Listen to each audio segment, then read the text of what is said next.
You know, John, it's unfortunate this president is continuing to not give the green light to give the Ukrainians what they need to fight. So why not go ahead and send the MiGs over?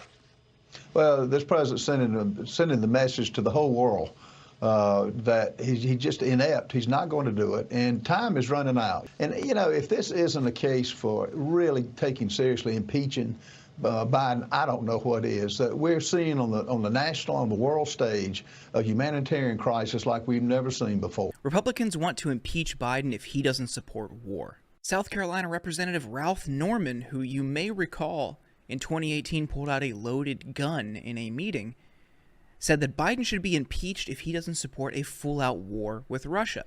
And that's exactly what he's calling for here. Asking Americans, pilots to fight, it's giving the Ukrainian people the necessary protection from the MiGs. And why he's not letting the MiGs use our off-ramp to get on to fly in is beyond me. No one can understand why he's doing that. Despite warhawks trying to cloak their rhetoric in no-fly zone terminology and defense support, what they're ultimately calling for is more war. That's what these jets, these MiGs that they're talking about in this segment, would be used for. They would be used to try to secure the air over Ukraine, and that would require shooting down Russian jets or bombing Russian artillery, even if it is in Russian territory. And that enforcement would be done in part by NATO, and that would require more countries to get involved, including potentially the United States, and possibly trigger World War III.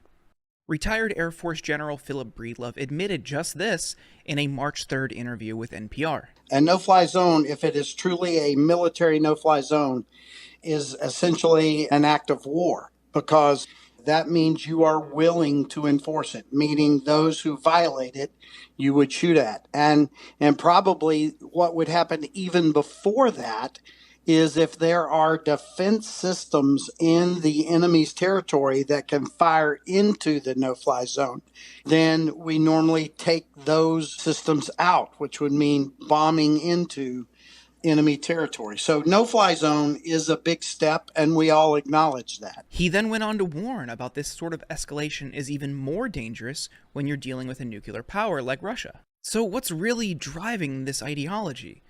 This idea that Biden should be impeached if he doesn't support more war with Russia. I'm sure it'll come as no surprise that this is driven by the military-industrial complex. Weapons manufacturing is a booming business lately. On earnings calls, weapons manufacturers have bragged about how the Russia-Ukraine conflict has been great for business. They've seen skyrocketing profits, and their stock prices are all up. Lockheed Martin, since the beginning of this year, has seen its stock price increase 25%. Raytheon, General Dynamics, and Northrop Grumman are all up around 15% since the beginning of this year. And lobbyists have been ecstatic about what a potential hot war between Russia and NATO members would look like in terms of arms deals.